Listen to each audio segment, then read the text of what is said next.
power of great storytelling and his faith. Here's my story-entered exclusive interview with Jeff Kinney. You grew up in Fort Washington, Maryland, right? Very near here. Your father worked at the Pentagon? I did indeed, yes. How did all of that shape what would become your life's work, Diary of a Wimpy Kid? I had a really ordinary childhood, and I think that was really good for me because ordinary things happen. I didn't have anything extraordinary happen to me. But I think that I had a normal childhood, and that was really good fodder for the type of writing I do. Realistic fiction, writing about situations everyone can relate to. Now, you started cartooning when? I know in your college newspaper you created a character called Igdoof? Igdoof, that's how you pronounce it. Who is Igdoof? Igdoof? Good job. Igdoof was an awkward freshman. He was a strange-looking character, and he's the character that I wanted to take forward. I wanted to become a syndicated newspaper cartoonist, but I tried it for about 3 years, couldn't break in, and had to find a different way in. Who were your inspirations? I think that the cartoonists that most inspired me were Carl Barks, who did the Donald Duck and Uncle Scrooge comics from the 1940s, 50s, and 60s. Beautiful stuff, yeah. And then Gary Larson, I would say, is a big influence, and maybe even Matt Groening, some of his early books. No, Gary Larson, I see some of that cracked sensibility around the edges in Diary of a Wimpy Kid. Cartoon, I have to tell you, comic strips, cartoons rarely make me laugh. Your stuff is actually, I mean, I hear my children belly laughing, and or I'll read it to them, and we're laughing along. They do have that sort of, you take the ordinary, and you sort of turn it on its ear. How aware are you of that? Do you do that in your life? Well, when I wrote these books, I wrote them for adults. I was really trying to write an opus, sort of a nostalgia piece on childhood. So something along the lines of the comic equivalent of A Christmas Story or The Wonder Years, where it's an adult looking back on a child's life. And so I always had the adult reader in mind, and so I knew I could be arch, and I could have a lot of irony in my books, but then it got turned into a children's series. Did that change the way you wrote the series from that point on? It didn't change the way I wrote the series, but it caused me to worry. It caused me to worry that kids wouldn't get the joke, that they wouldn't be in on the joke.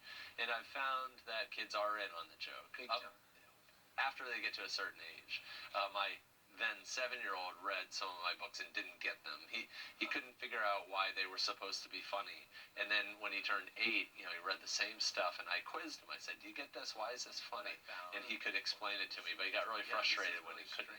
Now, you started writing this series, doing the Diary of a Wimpy Kid in 1998. But then in May of 2004, you post them online. That's right. And they were installments, right? Right. So why did you do that? I started posting them online because our website, the website that we worked for at the time, Funbrain, had a big audience, and there was a need to get people to be reading in the summertime.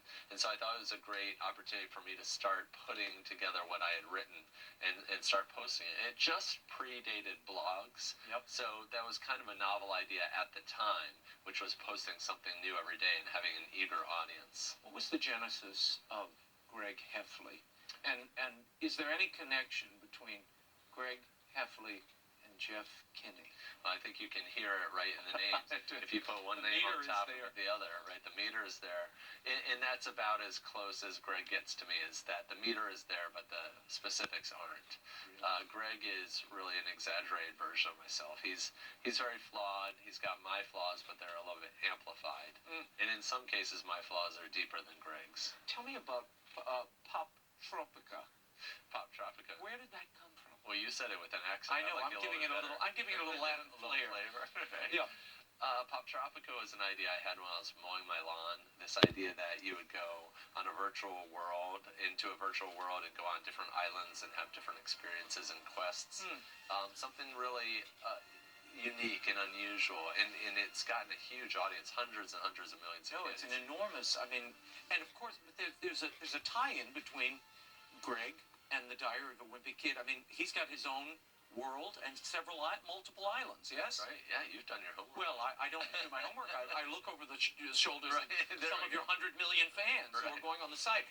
What do you offer there? Why has that clicked, do you think? Well, Pop Tropica really is a direct descendant of the Uncle Scrooge and Donald Duck books that I read as a kid, where Carl Barks, this cartoonist, introduced me to my world. My whole basis of understanding of the world started with those comics. Religion, psychology, psychiatry, geology, history, everything came from those comics to start with. And I knew that we had this privilege, the privilege and the responsibility to communicate a kid's world back to them. And they were reading about, they were experiencing things like Greek mythology for the first time. We had the chance to do that. So that's why it's been very edifying and rewarding. No, it's a lot of fun for kids. Tell me about, you say you didn't start out to help kids or teach kids to read. You sought out to entertain them. Yeah, and I still have that as my charge. I'm not trying to moralize to kids. I don't want my books to be amoral. But usually when an adult is writing for kids, they think, well, if I'm writing for kids, I must impart some sort of lesson that's a very grown-up sort of lesson because that's your charge. Right. And for me, I think my charge is to put humor as a priority.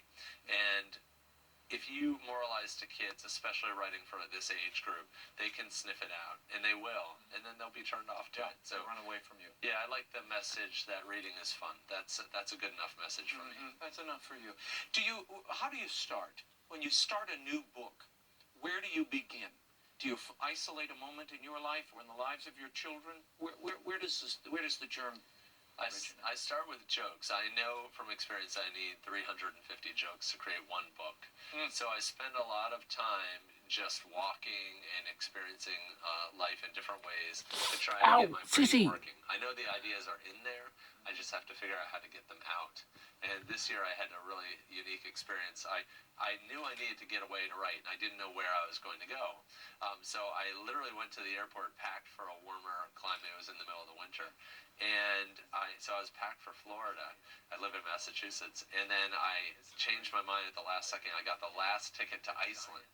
And so I showed up in Iceland without a winter coat, with shorts and flip-flops. And I did my best writing there. Really? And I think I have to trick my brain that way if my brain is comfortable. My brain is sort of like a kid with oppositional defiance disorder. Yeah, it only works if it's got something that contradicts it. Yes, exactly. So I have to sort of trick myself. And how long were you in Iceland?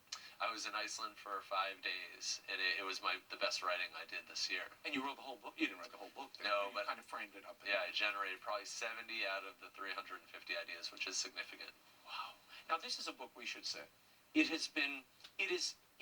pioneered, I would say, the hybrid of comics as well as text. And it creates a very non-threatening, when a child sees a page like this, they're not threatened by it. And and then they're hooked, and you see them. They just start flipping. My children burn through these in a day, or less, which, I'm sure you hear this everywhere you go. And everywhere I travel as a children's author, somebody's got a copy of Diary of Wimpy Kid or two on them, or they're trading them like baseball cards. Right. That's got to make you feel good. It does. It's a huge surprise to me. But I think what makes these books work, you hit it on the head, is that when a kid opens a book, they see that it doesn't look like work. Maybe it's fun. And that those drawings that they give the kid these little islands to swim to. You have the text, which is the work, and then you get the reward.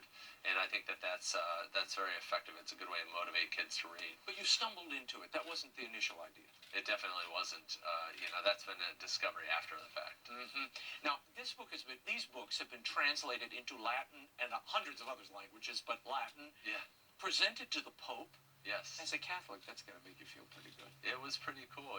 My Italian publisher was really excited when they came up with this idea of translating the book into Latin. And I was like, it sounds fun. I'm not sure who will read it. Yeah. And then one day they sent me a picture of the book being handed to the Pope, the first copy. Wow. So that really was cool. Yeah. Is any of your faith in the books? Do you weave your faith in? Does it color the edges of the book or the character? I think that Greg's family, I would say that they're Catholic. I try to keep it generic in a way, so that it's accessible to everyone. But I would say, the family is a church-going family, and I'm really trying to reflect my own experience, and that was my experience then, and it is now. You have a bookstore now. Yes. Which I want to talk about in a moment, but on the third floor of that bookstore is a studio. That's right. How often do you work there every day?